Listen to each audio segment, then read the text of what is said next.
if Althegra comes on later, we'll introduce her as well. I want to introduce you all to Aviva Hillenbrand.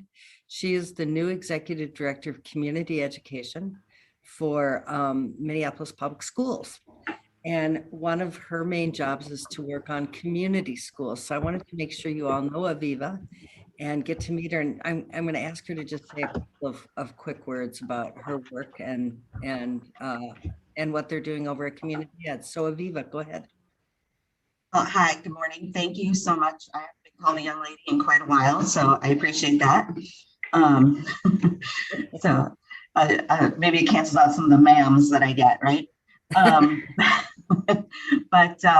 Yeah, so Community Ed, our job is connecting the school district and the community. We have City View and Green, which are both, and Green Central, which are both community schools, which means that we essentially work with community partners to bring in services that are needed for families and students. So that could be mental health, it could be other supports that they need. We also bring out of school time programming for students. So it's a breadth of that, in addition to our enrichment that we do for adult and youth, our adult education. So that's our GED, ELL classes. And what am I missing? I'm missing something. Oh yeah, and our school age care program, Minneapolis Kids. So that is pretty much the scope of the work. And I'm excited to work with you guys, although my husband did just call and apparently he left his wallet in my car, so I have to run home. So it'll be a quick hi and goodbye, but thank you. Does anybody have any questions though? Aviva, I'm really glad you could join us and I look forward to seeing you at these huddles. And it's great to have you at the school. Thank you.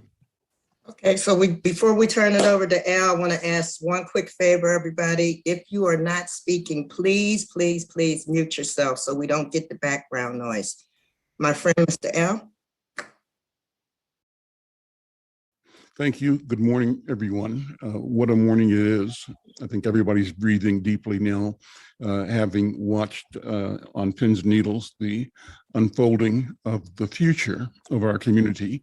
And my reflection this morning to begin with is that no matter which side you came in on the critical questions on the ballot and on the critical candidates on the ballot, from my point of view, there are no losers.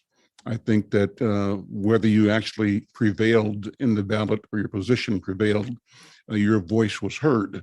And so I think we're moving into an era, an arena where engagement is real and where people are listening really and where our voices, our lives matter for real. So for that, I want to commend all of us in neighborhood and community in our city, those who ran, those who won and lost. But I think nobody can walk away. I think everybody's here to say that together we build, we become community. With that, it's always wonderful to be here together with the Hawthorne Huddle. In today's program, today's huddle, without exception, carries a tradition of being a robust community conversation. I want to begin, as we always do, with the COVID update. I'm going to ask Luisa Pessoa-Randall, who's the manager for epidemiology research and evaluation at Minneapolis Health Department, to give her report. Good morning, Luisa. Good morning, Al. Thank you for having me. I want to start first with a bit of good news, which is that on Wednesday or yesterday, CDC, or late Tuesday night, CDC gave final approval for the Pfizer vaccine for 5 to 11-year-olds, and so for COVID-19, and so as of today, many places are starting to provide that immunization for children 5 to 11.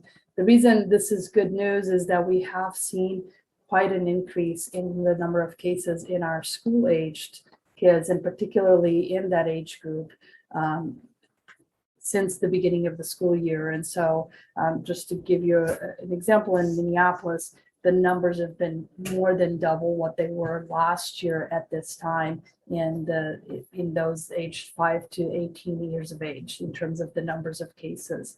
So the vaccine will help with cutting down on transmission and and once when young kids are not as susceptible to severe disease, but the issue is more that, if they are positive, then they are they are possible vectors to other members of their family, other members of the community who may be more susceptible to severe disease and hospitalization. So that is another step in hopefully being done with sort of this pandemic that we've been living with for the last year and a half, almost 2 years now. It'll be about 2 years later next month when the first cases were identified.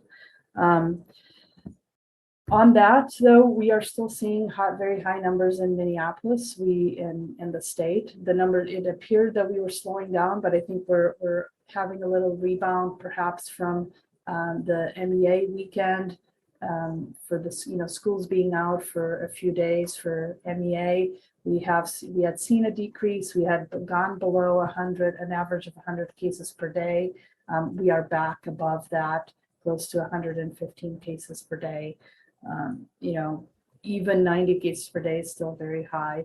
To give you just a difference, in June, when we had hit sort of our low, we were seeing about 6 cases per day on average. So obviously we want to go back there. We are hoping that the vaccine is one way in which we'll be able to get there, and so just encourage everyone to continue encouraging your friends, encouraging your family to get vaccinated, and continuing to take the precautions of masking and so physical distancing when indoors, to ensure transmission. We are continuing to see breakthrough cases. It is expected. The more you're looking, the rates are still about much different for those that are vaccinated compared to those that are unvaccinated in terms of the rate of infection. The more people we have that are vaccinated, the more likely it is that we're going to see some breakthrough cases, and that those numbers are going to be larger. But as we have good vaccination rates, hopefully, and we'll start to see decreases. We have great, for Minneapolis, I think we have about 80% of our 12 and older, or 84% of our 12 and older population having at least one dose of the vaccine, which is very good. And so now with the availability to 5 to 11, we'll see how quickly we can get that group going as well. But unfortunately, I wish I could come on and say, COVID is over, we're done. We're not going to be talking about it anymore, but we're a little bit away from that. But I hope that at some point I can come on and say that. Thank you, Louisa. Any questions or comments, observations?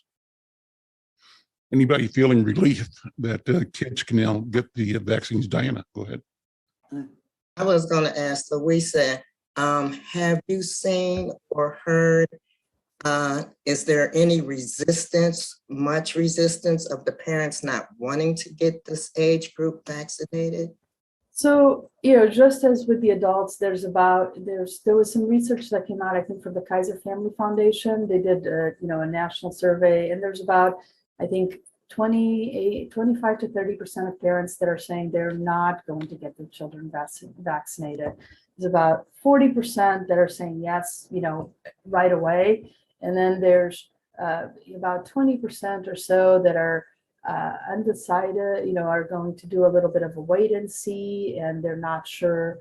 And then there's just some that are, are going to, but not right away, or need to have more conversations with their pediatricians or with their healthcare providers. And, I think if you have questions, if you're a parent and you have questions, definitely, speak with trusted sources, speak with your pediatrician, speak with your healthcare provider, and try to get that information before you get your kid vaccinated. But we're hoping that, we can continue to put out good information, and that as people see that maybe have seen their family members get vaccinated, then that will encourage them to also get their children vaccinated.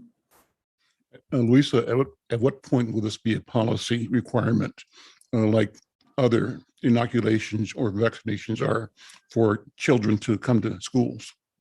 Or will it become that? I don't know. I could see it becoming that at some point. I think it would, the school, that's a policy that's developed at the state level. It's the Minnesota Department of Health and the Minnesota Department of Education, and they will have to develop that policy. I think that I wouldn't expect that they would do that until all of the vaccines are, or at least the Pfizer, Moderna is on its way, and they're providing the data to FDA. But until it moves from emergency use authorization to maybe full approval, as they've done with their 16 and older vaccine for Pfizer, which is now fully approved as opposed to emergency use authorization. So I could see once they're 12 to 16 and the 5 to 11 become fully authorized, that there might be some schools that will start doing that. I know there are some states already looking at that. I think that I thought I read somewhere that a couple of school districts in California were looking at doing that, but I could see it becoming it has great, if someone is vaccinated, they don't need to quarantine. So it has impacts for kids being able to stay in school, and even when there is a case and an exposure. Any other questions or comments? Yes, I have a question. Go ahead. I know we're talking about the youth, but I heard that the booster shot for the Moderna had been approved. Is that true? It is correct. Actually, there's booster shots have been approved for all vaccines. So Pfizer, Moderna, and Johnson & Johnson. And also it has been approved that you can get a booster shot that is different from the initial series that you received. So for example, if you got Johnson & Johnson, you can get a booster with either Pfizer or Moderna. If you got Moderna, you could get a booster with Pfizer or Johnson & Johnson. So you could mix and match. But yes, the booster for the Moderna has been approved. It is a half a dose compared to, you got, I think when you got the series of the Moderna, it was two 50 microgram doses, and the booster shot is a 25 microgram dose as opposed to a full dose. So you kind of get 2.5 vaccines. And for Moderna and Pfizer, the booster is anytime 6 months after the end of your series. For Johnson & Johnson, you can actually get a booster 2 months after you got the initial vaccine. Great question. Sarah, you have a question or comment? Hey, Al, I do have a question. Oh, go ahead, Robbie. I was just wondering if, are there any avenues that we're using right now to pass this information on to the community at this point? So we have, the city has the avenues that they've used throughout the pandemic with some of the information that gets sent out to residents. But we also work we have some contracts with community organizations, trusted partners that they're providing the information. And I'm not as familiar with all of the work that goes into that. It's in a different part of the department, but I can get more information, but we are passing that out. We are also working with Minneapolis Public Schools to hold some vaccination clinics in the evenings, not next week, but the week after, and in a couple of the elementary schools and at the Davis Center, both in the evenings and weekends, for where the 5 to 11 vaccine will be available. And I know that information is being shared through Minneapolis Public Schools, and also it will be on the city website, and we'll be making those more public. But I can get you more information on, there's a different group in the department that deals with the communications and works with city communications. But I know that all along we've been working with community organizations to have the information available in different languages and to get it more into the communities, different communities in Minneapolis that may not access, let's say, the city website as easily or something like that. Robbie, I can tell you that Insight News is one of a team of community-based, culturally framed communications initiatives that, as of November 1, is working on a contract, through a contract with the health department, to provide consistent and expansive COVID-19 awareness information. So starting next week in Insight News, you'll see a regular and hopefully massive ongoing documentation directed by the city, supporting communities and supporting families becoming aware and utilizing the mitigation and prevention strategies. So the department's doing a lot of great stuff, and we're proud to be part of it. One Thank you. other thing we've done is participate in some of the radio shows that are with specific communities. I myself was on KMOJ answering questions, and the city has a couple of shows in different language stations. So there's a Hmong radio station, the La Casa for Hispanic, Spanish-speaking listeners, KMOJ, and I can't remember the call signs for the Somali radio station, but also those. KALY. Yeah, and we have, we try to have individuals that are native speakers, so that conversation can happen, and people answer questions. So I know that there's a lot of efforts going into the communication side. I just am not as involved in developing those, but I can, put you in touch if you have other questions. I put my information on the chat, so Robbie, if you want to reach out, I can connect you with the person that's doing the communication side of things. Perfect. Thank you. Louisa, thank you so very, very much. Really appreciate the attention you guys are paying and your willingness to brief the community here every month. So thanks a lot. Let's move on to My pleasure. The next part on the agenda, and that is our safety report. As always, we're happy to have our friend and brother, Bill Magnuson, to talk about, and his colleagues from the 4th Precinct to talk about the safety report for the neighborhood. Bill. Thank you, sir. Appreciate it. So for Hawthorne, for the month of October, there was 0 homicides, 0 rapes, 8 robberies, 21 aggravated assaults, 16 burglaries, 11 thefts, 10 auto thefts, 0 arsons, for a total of 56 Part 1 crimes. I'd like to remind everybody that a Part 1 crime is anytime there's a victim involved. And then I looked at the numbers for September, and there's a total of 47. So our biggest increases were in the aggravated assaults and the robberies and the auto thefts. We had 14 in September for aggravated assaults. Actually, robberies stayed about the same, but we only had 3 auto thefts as opposed to 10 in October. And I think everybody's been watching the news, and most of those robberies that are occurring had to do with Lyft and Uber drivers, and now they're it seems that same group of individuals is targeting ordinary citizens or residents with the same type of MO and method by stealing their property and their cars, like they were doing for the Lyft and Uber drivers. It's an ongoing investigation, and we have made some arrests in that. And unfortunately, some of those individuals are juveniles or young adults. And if there's a juvenile, that usually means that they're not going to be held down at the JDC for that type of crime, and because of the COVID and some other stuff. And so they're not, they usually get let out then. And unfortunately, in some cases, they go on to commit more crimes and robberies. So we're trying to stay on top of it. We've made some arrests, and hopefully we'll get it tamped down and under control pretty soon. Does anybody have any questions?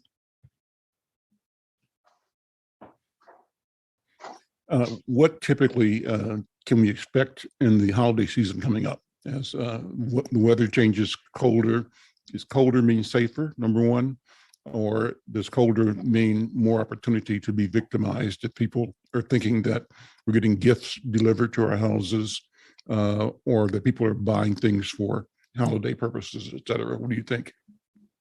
Well, I think that we're going to see a decrease in some type of crimes like we typically do, and then we're also going to see an increase in other crimes like we typically do.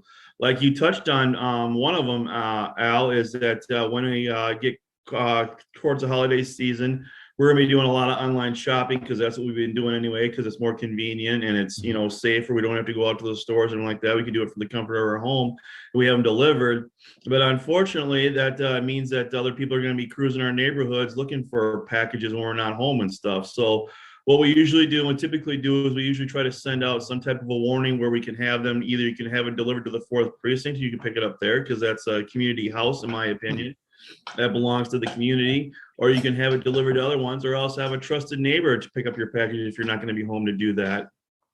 And so we're going to see an increase probably in some package thefts, which is me qualified as a theft. And then we're also probably going to see an increase in auto theft as well, because what happens is that when it gets colder, we want to get into our warmer car when we go to work, right? So what do? We go out there, we start it, we warm up and come back in, we finish having a cup of coffee, brush our teeth.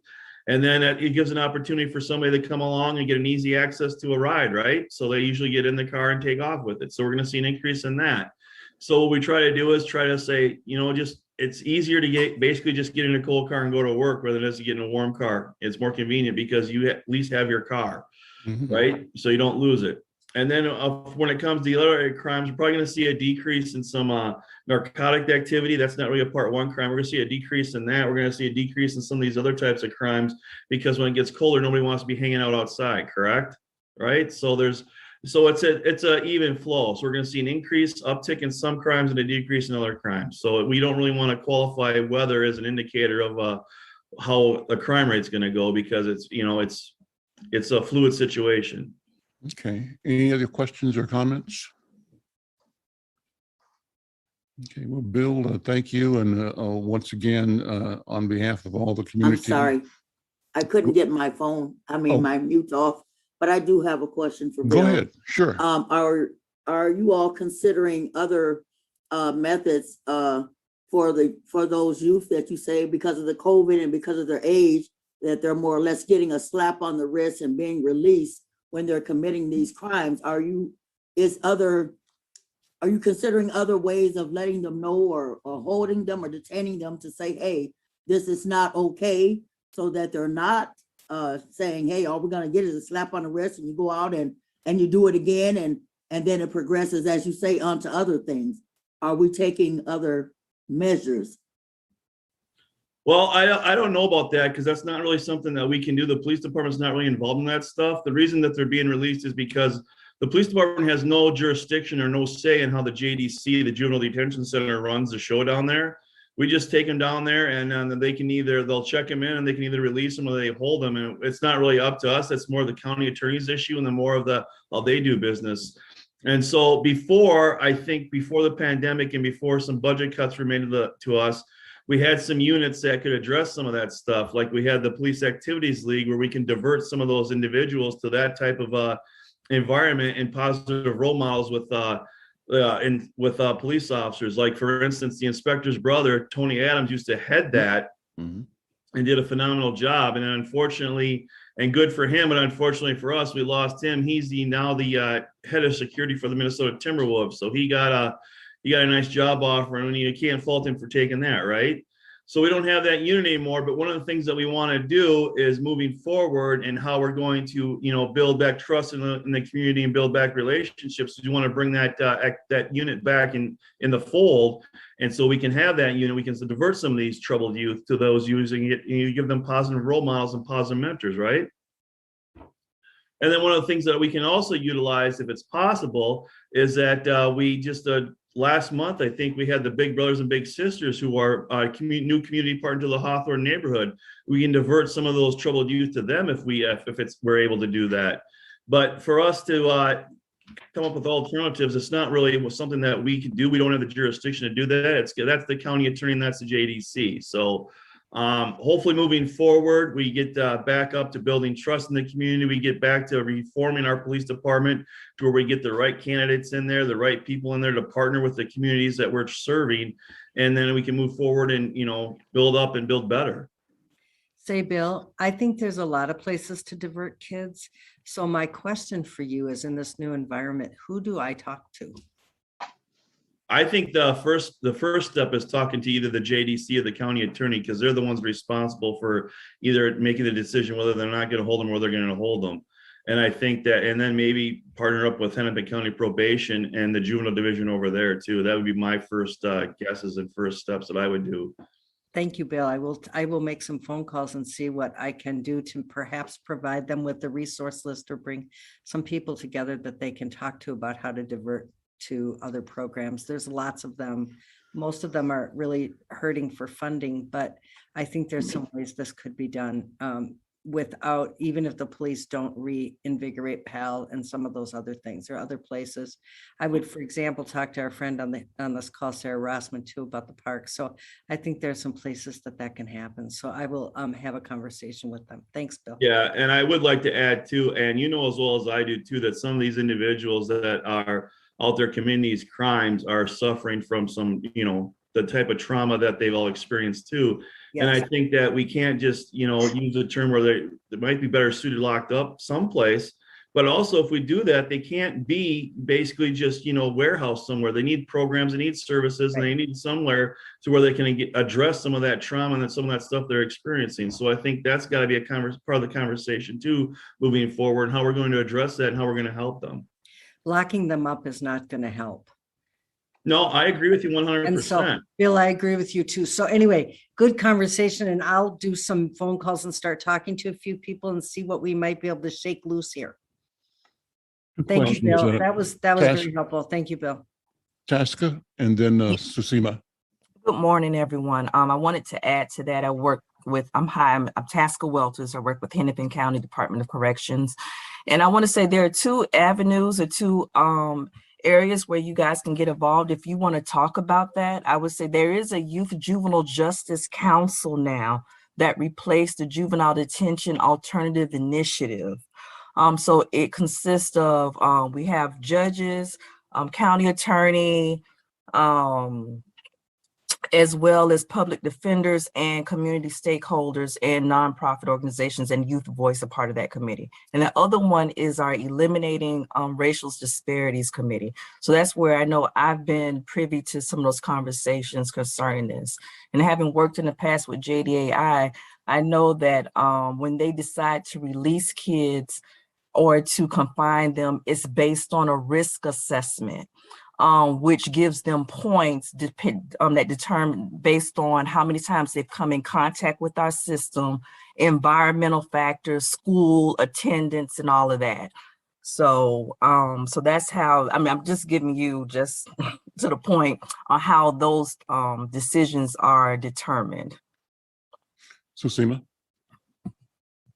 Yeah, thank you for the great conversation. And I appreciate hearing these updates about safety as like a Hawthorne resident, but also from the perspective of a resident. I'm wondering about like, what are the long-term approaches to safety? Like, what are the proactive approaches or programs that we can get kids involved in, get families involved in, to take a proactive approach to safety so that, you know, we can help address the trauma early on. We can help, you know, mitigate some of the impacts of poverty. I guess I'm just wondering, as someone who's fairly new to the Hawthorne resident, what are proactive approaches to safety? Bill or Ann or Diana?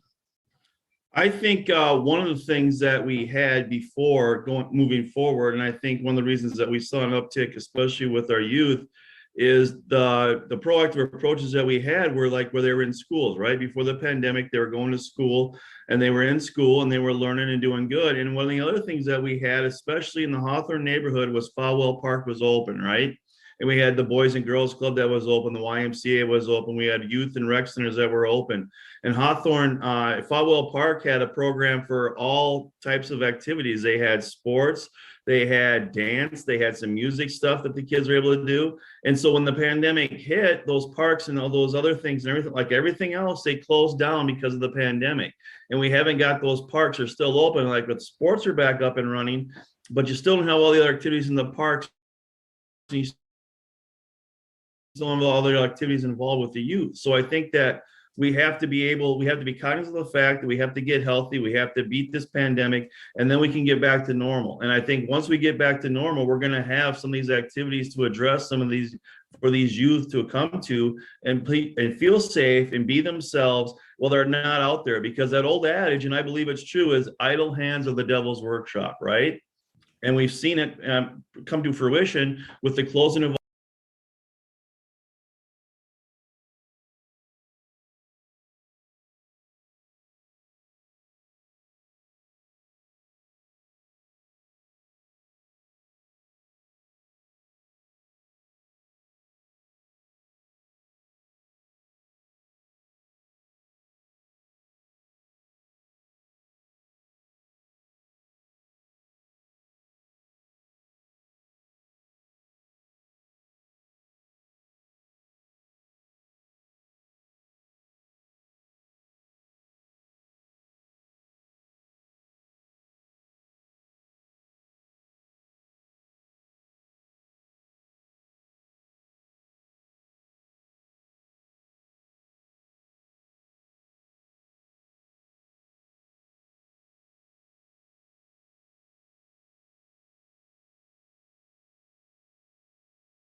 today.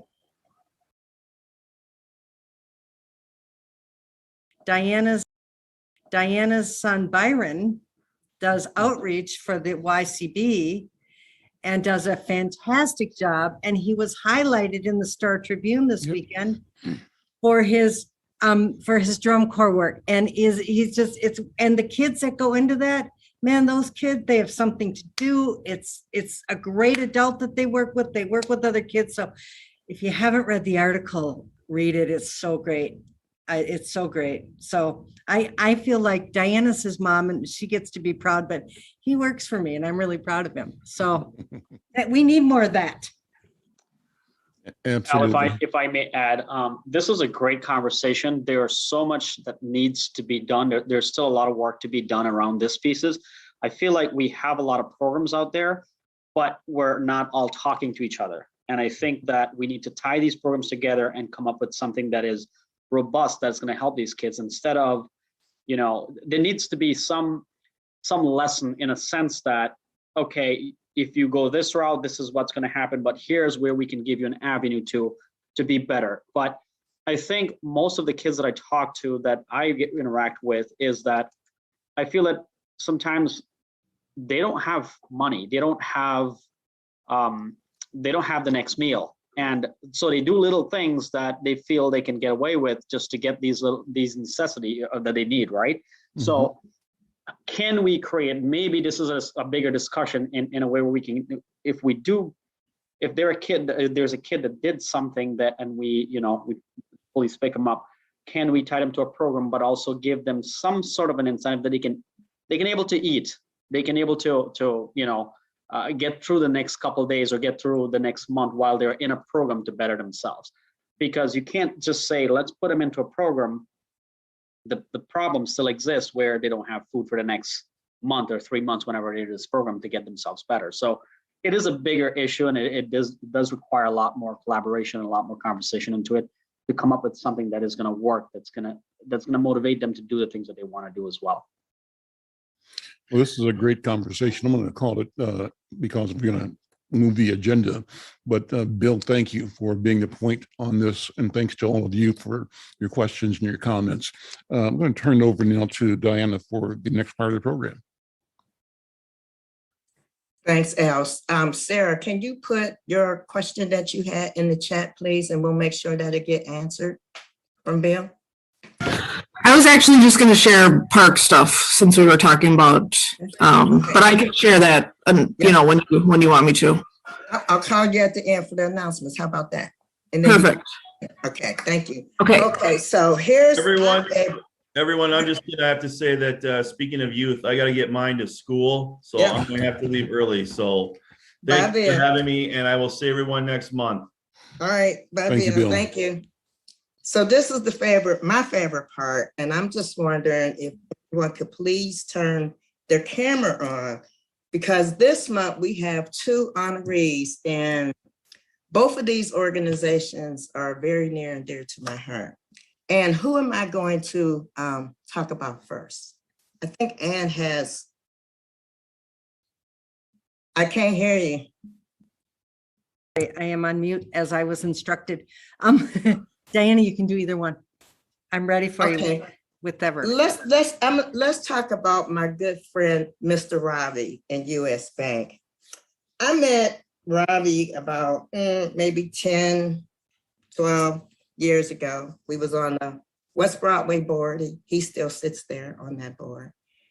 And before Ravi came to this bank, US Bank really wasn't doing anything with the neighborhood. And he got involved. And I can honestly say that since he's been there, I have seen US Bank come around. They have helped a lot more people in the community. They stuck around when George Floyd happened. So, Mr. Ravi, can you just please share with us a little bit about US Bank and yourself and the community? And I applaud you. I just really want to applaud you because, like I said, it's not often that a bank like that would come back and then really give to the community. Well, thank you, Diana. I'm honored also to be recognized for this, but I think the work continues. For me, this started 12 years ago when I moved into North Minneapolis from Brooklyn Center, and I wanted to invest my time and really do something that is meaningful and impactful. And I live in North Minneapolis, about 5 blocks away from the branch, and my focus was really to how can I make a change? How can I make a difference in my work? I need to have purpose in my job, or else it's just not fulfilling for me. And I find that within my capacity, I will continue to do as much as I can to support this community, which I am a part of. So I work, live, play in North Minneapolis. But also, what can I do different? How can I continue to push the barrier to advocate for not only this community, but small business owner in the community, or how do I share my knowledge? How do I share the things that I've learned throughout the years to help educate and continue to look for ways to support individuals. The decision about US Bank continue to stay, well, this basically came from our CEO. That was the first week when this all happened. He reassured me that we're not moving, we're staying, we're going to continue. And I've asked for a temporary spot, which we operate out of a mobile unit to continue to serve our customers. We then moved from after the first snowstorm, I believe that was October 20th or August 20th of last year. Is it August or October? Somewhere around that area, but October, I believe, yes. And then we moved to a small room right in the damaged location just to continue that service while the new location was getting rebuilt. The focus was really, if we're going to rebuild and we're going to rebuild back better, how do we incorporate the community? How do we utilize the local business within our community to rebuild back? So I was able to bring a few of my customers, business customers, to the table. I was excited to see that Tri Construction, Nor Construction, there were some partners that basically have a hand in rebuilding all our damaged branch within the Twin Cities and Lake Street. So that was a win, not only for our community, but that was a big win for me in a sense that that was a proud moment for me, knowing that we're able to connect with the locals and able to do things in a positive way, rebuild back better with using our local talent. So those were some great moments for me. I think just going back to 2019, one of my initiative with our councilman at the time, I had met him at Sammy's and wanted to do, he was having a housing forum where he wants to push a lot more homeowners in North Minneapolis. And that's the time when the topic really came up about gentrification. And my commitment in 2019 was to really take a deep dive into how do we convert a lot of our owners, renters in North Minneapolis, make them homeowners. And that was the year that I basically closed 30 mortgages with North Minneapolis residents that were renters. And that was another proud moment for me. But again, that work still needs to continue. Still need the word to spread within the community that they're still able to own a property rather than rent, because you're not really creating any generational wealth that way if you're renting. But a lot needs to be done. Over the years, I've partnered with Diana, both also with Al. We've had this discussion many times. I've been in talks with Babington Johnson, Reverend Babington Johnson, and also Mr. Spike Moss. Which most of you know as well. So yes, I'm honored to be here. I'm really appreciative to be a part of this as well. Great conversation with this forum. So look forward for more. Thank you, Rob. Okay, so now our next honoree, I just have to tell you a little bit about the person. I met Mr. Matt, almost 20 years ago. Matt and I was one of those, I sat on the cookie cart board when Sister Jean had the kids on the corner. And I always had the conversation with her. And I think you remember this, Al. We got to get these kids in the building. You remember that? Yep. Little red building that sat there. And I met Matt when I sat on the cookie cart board. And he started doing things. And I'm just amazed because he took these kids, and not only do they have one bakery, but they have two. So just imagine, just look at this plaque. Here are 6 of the youth. They are going to be our leaders one day. They're learning a skill. So Matt, I just have to applaud you. Sister Jean, she's near and dear, was near and dear to me. I have to applaud her, but I've never met a person like you that just came into North Minneapolis and took over. So I'm gonna let Matt have a few words as well.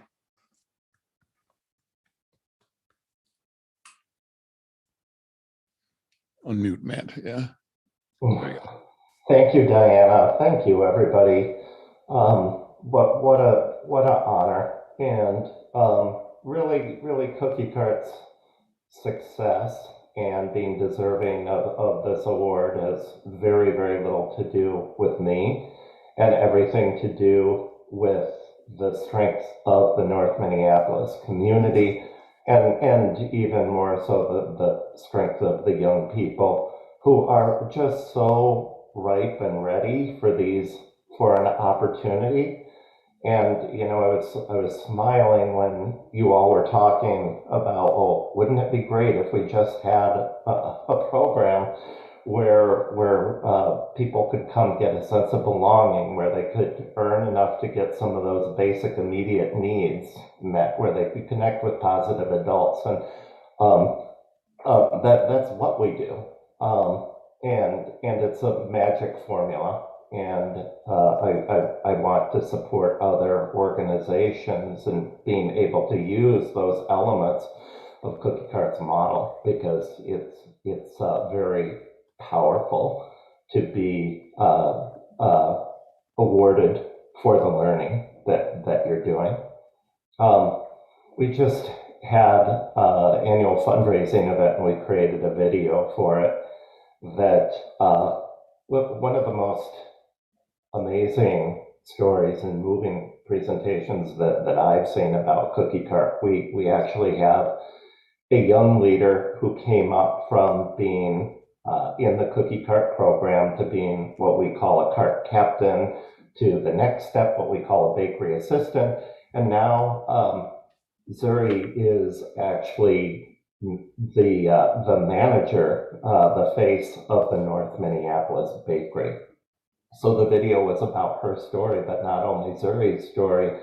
Her dad was a Cookie Cart kid, probably about back in Diana's time. I think he was 6 or 7 years old when he was out with that cart. So the video was Zuri interviewing her dad. And during the interview, she surprised him by pulling out the old cart that he used to push around.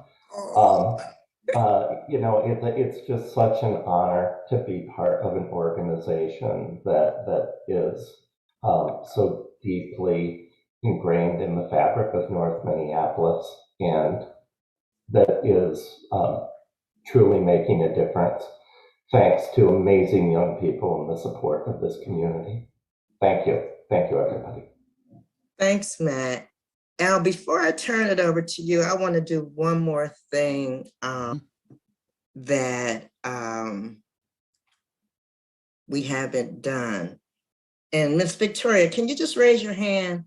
I just want everybody to know that Victoria is the new chair of the Hawthorne Neighborhood Council. So get to know who Victoria is, you know, I just want to do that. So now, Al, I'm going to turn it back over to you so we can jump on with our exciting main topic. Great. Well, let me say thanks and kudos to you, Diana, and to Anne for Hawthorne and YCB for doing this significant and important recognition. If we don't recognize each other, nobody's going to. And so it's so important that we have done this, and these two individuals and their organizations deserve it. And so I'm pleased that we have done this. Thank you for making it happen. I want to say an extra word here about my friend Ravi Singh. He's absolutely right when he talked about his commitment to engaging local businesses and developing local businesses. So I brag in the marketplace about my banker. And when I'm saying that, I'm talking about Ravi Singh. He's my banker, my company's banker, my business's banker. And I know that I'm both in good hands. He's a fair and principled advisor, banker, and partner in our business and in the community. So Ravi, thank you. Kudos to you again.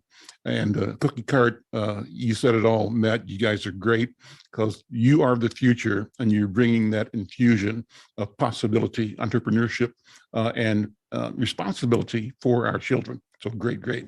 Well, let's move on. We've got a great next part of the program. It's important because things are shifting. And right now, we want to give you an update on the Metro Blue Line LRT extension project timeline.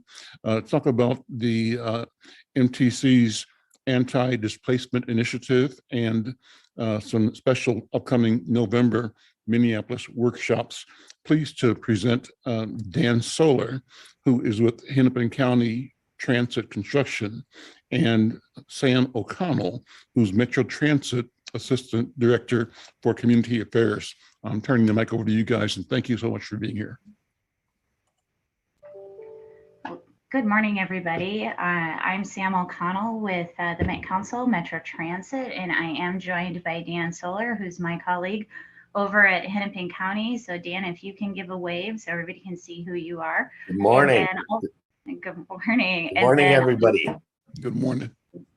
We are also joined by our colleague, Joan Van Holla, who has been kind enough to run the slides for us this morning for your discussion, presentation, Q&A for us. We're excited to be here. Thank you so much. Thank you for letting us be in your virtual community this morning. Very impressive to hear all of the good work from Cookie Cart. Obviously, we love them, and obviously hearing about the investments that Ravi and his team are making. And just want to talk a little bit about when we think about the Blue Line extension. So it's the extension of the current Blue Line.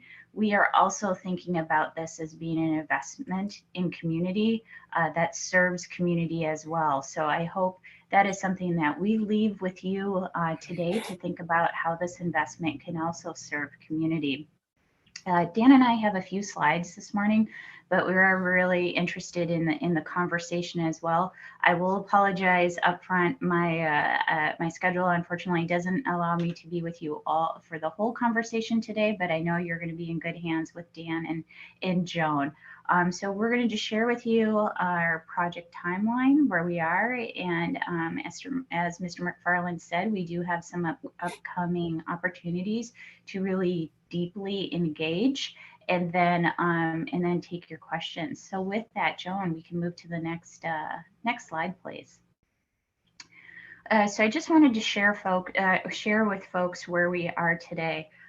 For many years, we were working on a project, I think most folks know, and very, very hard starting in 2015 when the council started working on designing the project. So the original project, as most folks I think understood, left Target Field Station, headed down Olson Memorial Highway, then connected within the Burlington Northern Santa Fe Railroad.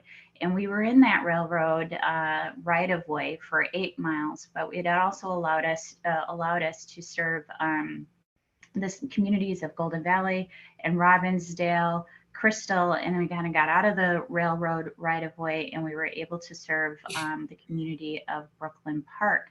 We tried for many years to get to an agreement with the freight railroad. It just unfortunately never happened. And that's everything from sitting down to negotiations, kind of like literally just trying to think of them as a good community partner and that this is something they'd want to do, to obviously trying to make the deal happen with additional money, just never came together. So Hennepin County and Met Council just said, we can't do this anymore. We're not serving our community when we're in these protracted negotiations. We're not seeing an end in sight. So last August, we did take a turn. And hopefully folks were aware of that turn where we said we needed to look at different routes, alignments, and ways to serve our community. And that also allowed us an opportunity to kind of connect through North Minneapolis in a more impactful way. So that's where we started our work back in August of last year. This March, we released some initial routes to begin to think a little bit about what those routes could be, where they can go. So I think some folks have seen what they look like on West Broadway, and then the Lowry Washington route to get us into downtown and connect with the existing Blue Line extension. Then in July this year, we, through community feedback, we identified potential station locations.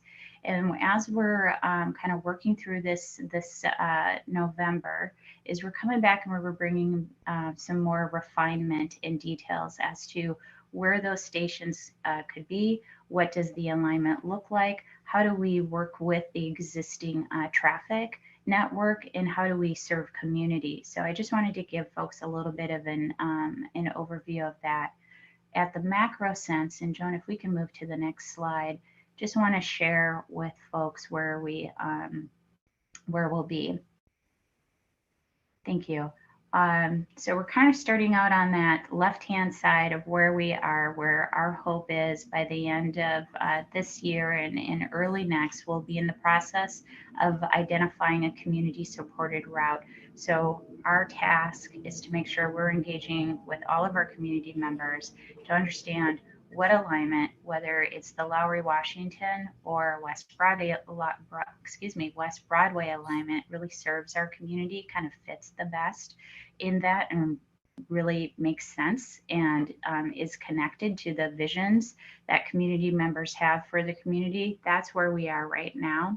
Once that alignment is identified, we'll go into much deeper environmental review and engineering. So that is really kind of a lot of the design and engineering, and where we actually place the stations and locations. We do more of our environmental work with that. We will also be seeking municipal consent. So that is the opportunity for the cities to basically approve the design as put forward. And if not, let us know what is it that is preventing them from doing that. And that allows us to have that conversation. Ideally, we'd go into construction, and that takes about 3 to 4 years. As folks are maybe aware of some of the construction that we're doing currently on the Southwest LRT line or the Central Corridor line or Hiawatha, it's not construction that is done intensely in front of businesses or residents for the whole 3 or 4 years. We kind of move through the corridor, we do different things, but essentially from kind of the beginning to the end, it's about 3 or 4 years. But then the goal is to have a line that's open for service by 2028. So that's really sharing at a very high level of where we are in the project and how much more time we have to really get this right, to really have it make sense for community members. I would also say that one thing that our project team heard very deeply, very loudly, is the work that I'll highlight on the next slide, Joan, if we can move forward, is the work to make sure we're not displacing anybody. So as Robbie was talking about, making those investments, right? Making where we can support people transitioning from renters to home ownership. We also want to do that as part of the project in the sense of keeping folks where they live, where they work, where they have their businesses. So part of our technical work will continue, as I outlined. Also in this is also developing a work group with our community members, with other organizations, with state agencies, with Hennepin County, with the Met Council, and help us lead us through that conversation and navigate it. So navigate the conversation to make sure we're doing right by the community and we're not displacing anybody, both on the residential side and both on the business side as well. So we have contracted with CURA, the Center for Urban and Regional Affairs, and particularly the project manager, C. Terrence Anderson, who I think folks probably know, who's also going to lead us through that process. This is the first time we are bringing in anti-displacement work into a project of this size because we understand how transformative it can be. We also understand that there are also issues with these type of large projects. So we want to build that into our DNA early. So I wanted to share with you that this is something we're also working on. We want to be working with community deeply in this work. That's just upcoming with us, but also we see as a conversation as we continue our design. So until we get to cutting that ribbon and providing that service, this is also work that we'll be engaged in, and even after that. So to help us, we need your ideas, we need your thoughts, and we want you to stay with us on this conversation.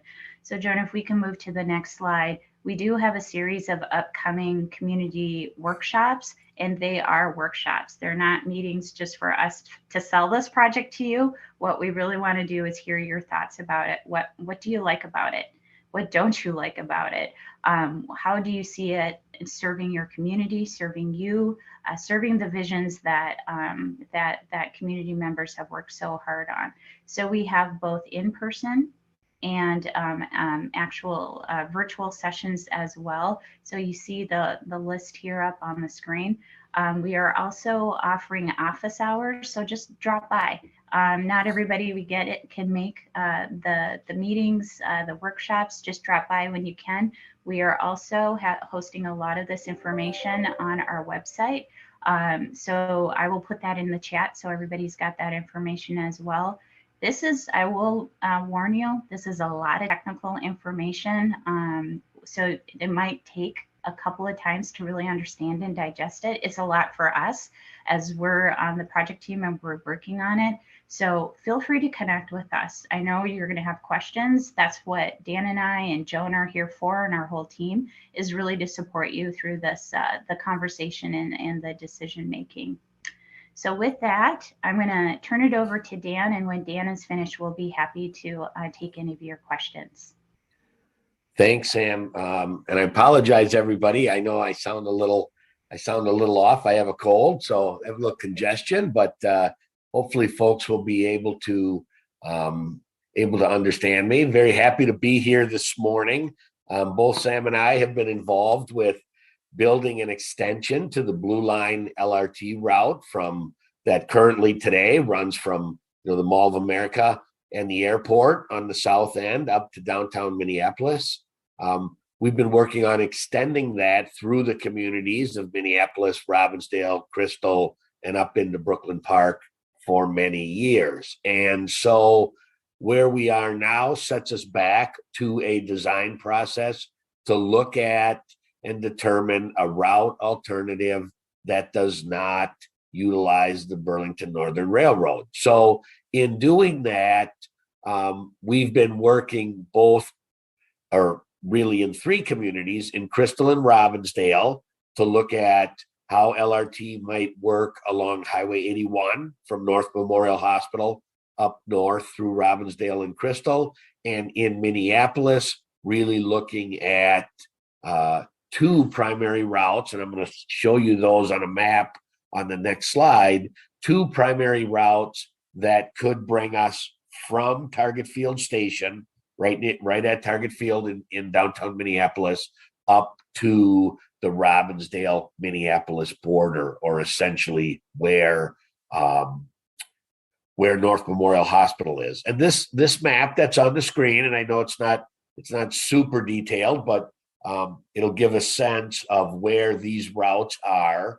We've broken down these two routes into various sections, and really what we're talking about here is a West Broadway route, which you see in green, which really runs from Target Field Station out of downtown, heads over I-94, and then runs north and south along Windale Avenue between Plymouth and West Broadway. So north and south there, and then runs really east-west and north-south from Lyndale and West Broadway up to the Robbinsdale border. So really along West Broadway, in front of a number of spots we talked about today, in front of Cookie Cart, in front of the US Bank branch that's on Broadway and Emerson, and along many other businesses and residential properties along that route. That essentially, sorry. Let me also mention that you'll see some blue spaces in here. That's where we, through engagement over the summer, have identified likely station areas. So on West Broadway, that would be along and near Penn. It would be somewhere in the Emerson Fremont area, and it would be down near Lyndale and Plymouth, that those would be 3 station areas. The purple route identifies another alternative, one that would kind of wind through downtown with a stop near the North Loop, kind of around Washington and Plymouth, or in general in that area, head north and south along Washington Avenue with a stop at West Broadway, maybe a stop up near Lowry, where the Upper Harbor Terminal piece is, and then essentially run east-west along Lowry with a station at Emerson Fremont and a station in and around Penn. So these 2 routes are really what we want the focus of these workshops to be. We've identified and worked with community about where routes make sense. These are the 2. We've identified and worked with community over the summer about where stations would go. These are identified. So now what we want to bring out are much more detailed plans about station design and where turn lanes would go and how building LRT would fit in to these various corridors, with alternatives in each of the 2 corridors that show, you'll see the area here, right, with a couple of green lines right between Lindale and Irving on West Broadway. We've got a number of alternatives that show how we can use West Broadway and 21st to build LRT through that area. So there's multiple alternatives. Like we say, they show different challenges, different opportunities, different right-of-way acquisitions, different impacts.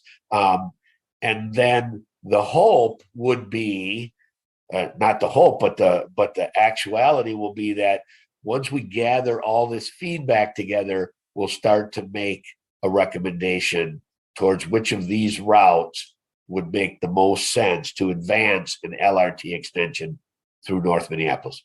Joan, go ahead and go back 1 slide. I want to talk a little bit about more where we are in the design process.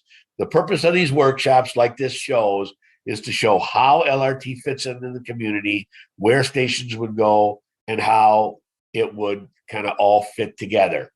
This will lead us then to preparing a draft and then final recommendation for how this route would extend through, and where we would recommend as the route to move forward through the long federal process that Sam had up on an earlier slide to move forward. So where can people get this information? Where can they look at these drawings? Where can they see this stuff? Clearly, on the slide we had before this one, Joan, people have this in their chat. We showed the virtual workshops and the in-person workshops and the office hours that we'll have. And then on slide 9, I think we show that the drawings are available beginning tomorrow, and you'll be able to look at all these drawings in detail online. If that's your desire, you can click on this, move through that. You can comment directly on the design option. You can do all of that. You can also look at these in PDF format at our bluelineextension.org website. So this has been a long year's worth of work to come from. It was a little over a year ago when we made the decision to say, we can't extend the LRT alignment up the railroad. We're not going to get a deal with them. Let's come back and see if we can't find a route that works through North Minneapolis into Robbinsdale, Crystal, and Brooklyn Park to not only bring a transportation improvement to the community, but to also bring an ability to, add that additional mobility into some pretty significant neighborhoods where we think this investment is warranted. But not only just to do it, but to do the transportation improvement coupled with an anti-displacement alternative, so that we're building an LRT line not through the community of North Minneapolis, but for the community, with the community, to be part of the community, and not like other transportation projects that maybe have happened in the past that divided the community. But how can we do this with and for Northside residents? And that's really been our mantra for the last year as we've extended this project. So before I take some connection or some questions, we can put the next slide up. There's lots of ways to stay connected with us. Signing up for the Gov Delivery Project Update is a very good way to do that. There's not a lot of email updates, but there's enough to tell people here's key things that are coming up. We have meetings all the time. We have people out in the community right now today, meeting with business owners along both West Broadway and Lowry to get ready for these workshops. And of course, our Twitter page, Facebook page, this project website, BluelineEXT.org, is really a good place to gather a lot of information. So there's our background today, very simple, but also a huge undertaking that has a lot of years ahead of it in terms of pulling this project forward, but one we're really excited about working on.